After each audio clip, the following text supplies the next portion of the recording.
L'annonce d'Astérix et Obélix contre César de Claude Zidi avait été une bonne surprise.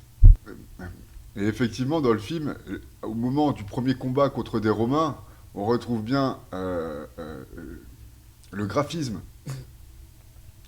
de la bande dessinée quand les Romains s'envolent après avoir pris une tarte.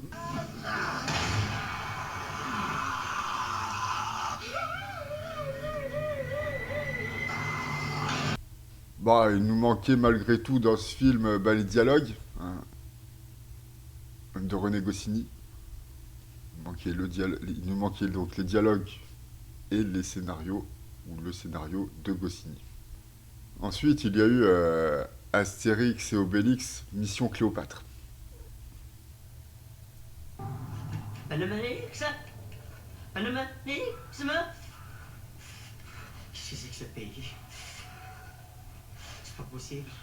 Il fait au moins 8000. Donc là, c'est opéré une fracture intellectuelle dans ce petit cerveau, car dans ce film-là, on a exactement les dialogues de la bande dessinée, hein, et on retrouve aussi les décors. Hein.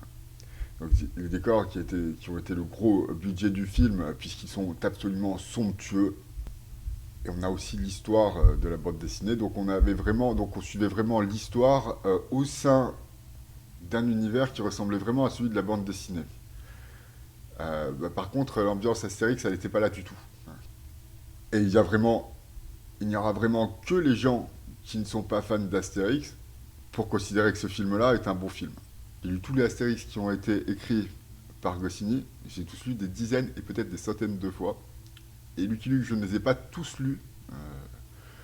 Parce que je les avais pas tous. Alors, j'avais pas tous les Astérix non plus, mais bon, des Lucky Luke, tous ceux que j'avais, je les ai lus des dizaines et des centaines de fois également. C'est pour ça que je lis vachement bien. C'est parce que j'ai lu beaucoup de bandes dessinées. Et d'ailleurs, moi, je fais partie des gens qui pensent qu'il y a des auteurs de romans qui écrivent moins bien que les auteurs de bandes dessinées. À ce propos, donc, je vous mets un lien vers une vidéo où j'explique ceci.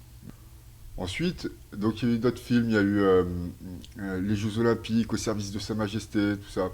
Donc les Jeux Olympiques, ça aussi c'est tiré d'une bande dessinée que je connais, bien sûr, je connais toutes les bandes dessinées d'Astérix. Et puis bon, bah finalement, c'est toujours fait par des gens qui sont pas des fans qui sont pas des fans du matériel originel.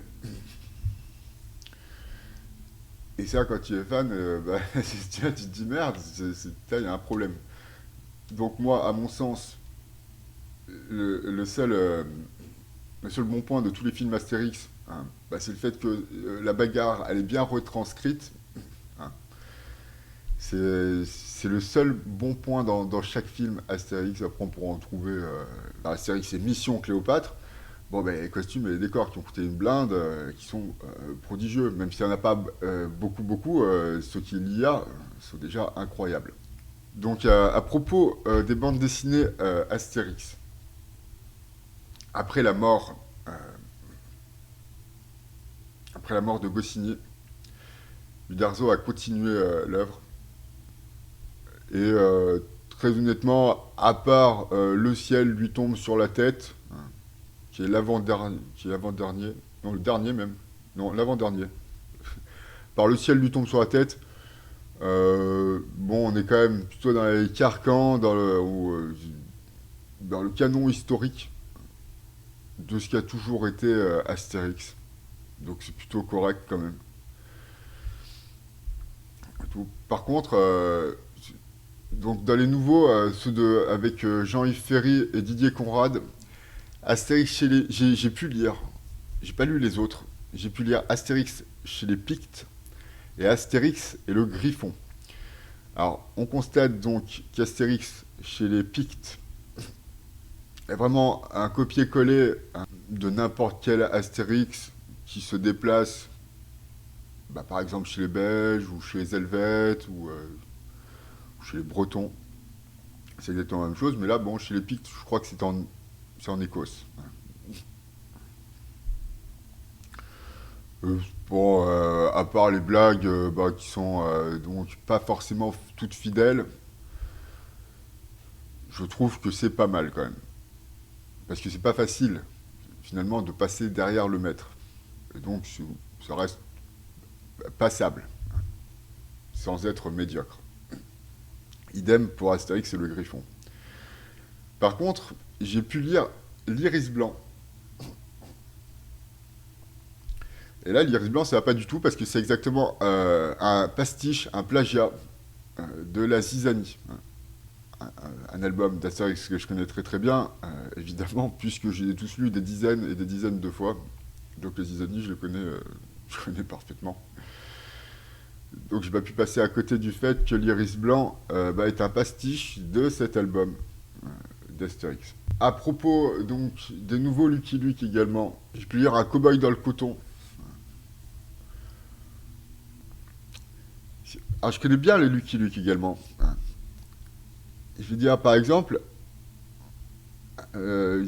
parfois Lucky Luke fait équipe avec un subalterne. Et j'emploie le mot subalterne volontier, puisqu'il passe toujours au second plan, il ne réussit jamais à voler la vedette à Lucky Luke, l'acolyte qui lui est accolé. Dans Un cow-boy dans le coton et tout, le shérif noir arrive parfaitement à être le personnage principal, quasiment à être l'égal de Lucky Luke, hein, qui n'existe pas dans le Lucky Luke. Par exemple, dans la diligence, le conducteur de la diligence, hein, même si partout présent, il renforce l'humour, hein, je dirais, il est présent dans l'humour, même pour plein de choses. Ce ne sera jamais le héros. Hein. Idem dans Le Pied tendre, hein, ou même dans La fiancée de Lucky Luke. Lucky Luke, donc, se retrouve avec une gonzesse. Hein. Elle lui vole pas la vedette. Hein. À la limite, donc, dans Le Bandit Manchot, hein, les frères Caille. Là, vraiment, ils veulent. Mais ils sont deux. Mais ils sont deux. Et vraiment, dans le Bandit Manchot. Ou dans celui où il y a le cirque et tout. Mais là, il y a une troupe de cirque. Il y a une troupe complète de cirque qui accompagne Lucky Luke. Je sais plus quel est le nom de l'album, c'est quelque chose Circus. À la limite, là, mais il y a une troupe, une famille de cirque. Alors que, donc, dans Un cow-boy dans le coton, il y a un homme est aussi grand que Lucky Luke. Donc il est assez difficile, donc, pour ces auteurs-là, de respecter finalement l'œuvre originale, que ce soit pour Astérix ou pour Lucky Luke. J'ai fait cette vidéo parce qu'il va y avoir une série qui va sortir réalisée par Alain Chabat. Hein. Maintenant, on a vu ce que fait Alain Chabat avec Astérix. Voilà, il fait pas du Astérix. Et les premiers dessins animés d'Astérix ont été réalisés en collaboration avec Goscinny et Uderzo, et ça se ressent clairement. Je veux dire, c'est ce truc de cette folie, hein, dans les personnages, dans les dialogues, dans le scénario.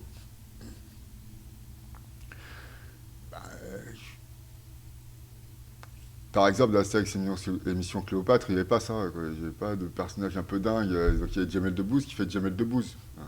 Il n'y avait pas Jamel Debbouze qui joue un acteur. Comme Will Smith quand il fait ses films. Will Smith, il joue Will Smith dans tous les films. Donc les premiers films d'Astérix, eux, étaient en collaboration avec Goscinny et Uderzo.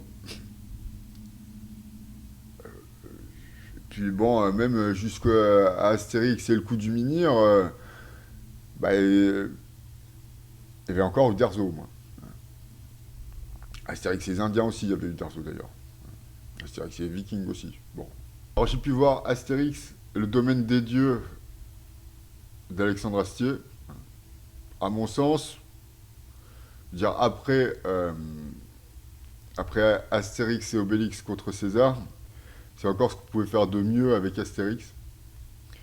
Parce qu'on voit bien que en prise de vue réelle, hein, Astérix, bah, ils n'arrivent pas à faire quoi que ce soit, les réalisateurs. Ils n'arrivent rien à faire.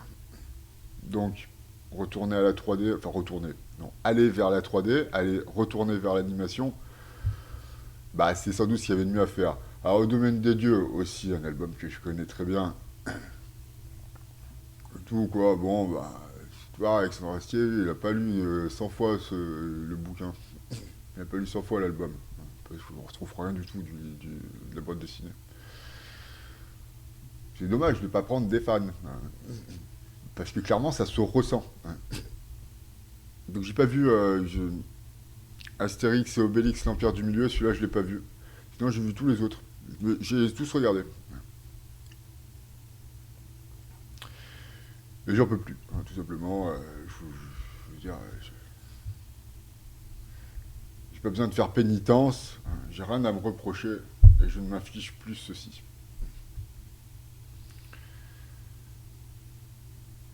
Donc moi, donc je fais cette vidéo pour dire, eh oh les gars, parce que moi j'en ai vu hein, des mecs sur YouTube qui disent, ah les albums d'Astérix, ils sont super, les films d'Astérix, enfin les films Astérix et Obélix, Mission Cléopâtre, c'est super et tout. Alors les autres ils sont nuls. Hein. Les autres films sont nuls. Mais Astérix et Mission Cléopâtre, Astérix et Obélix, Mission Cléopâtre, ça c'est super et tout. Non, c'est pas vrai. Hein. Les autres films ils sont comme les autres. C'est tout pareil, et sans doute le meilleur, c'est le premier. Hein. Parce que sans doute le premier est sans doute le meilleur film. Donc moi, voilà, hein, d'un mec qui a lu qui les a tous lus, hein, les albums d'Astérix, voilà ce qu'il en pense. Hein. Qui a appris à lire hein, avec Astérix et avec Lucky Luke aussi. Aussi pour dire que le film de Lucky Luke était nul, hein, mais comme pour Astérix et Obélix, Mission Cléopâtre, il y avait des décors et des costumes incroyables, incroyables. J'avais vraiment l'impression dans Lucky Luke d'être dans la BD. Ça vraiment, ça c'était vraiment bien fait quoi. C'est dommage que bon, il n'y avait pas Lucky Luke dans le film quoi. Il y avait Jour du Jardin, il y avait Jour du Jardin, mais il n'y avait pas Lucky Luke quoi. Ça c'est dommage. Parce que je suis sûr qu'avec un Lucky Luke, ça aurait bien fait quoi. Aussi d'ailleurs à propos des films d'animation, les films d'animation Lucky Luke et tout, ils sont vachement marrants. Même la série avec les Dalton et tout, ça passe, c'est marrant, ça aussi, ça passe bien. Donc il y a des choses qui sont faites avec les œuvres que nous avons aimées lorsque nous étions jeunes. Mais il y a des choses qui sont ni faites ni à faire. Et malheureusement, on en voit beaucoup. Il y a vraiment des gens pour dire c'est formidable. Quelle est la différence entre un film comme Astérix et Obélix, Mission Cléopâtre, et un film comme Astérix aux Jeux Olympiques? Quelle est la putain de différence hein? C'est deux navets, il n'y a pas de différence. Donc, voilà, j'ai mis en lien de la vidéo, un lien vers une vidéo où j'explique, à mon sens, qu'il y a des auteurs de bande dessinée qui sont de meilleurs auteurs de littérature que certains auteurs de romans, si ça vous intéresse. Merci de m'avoir écouté.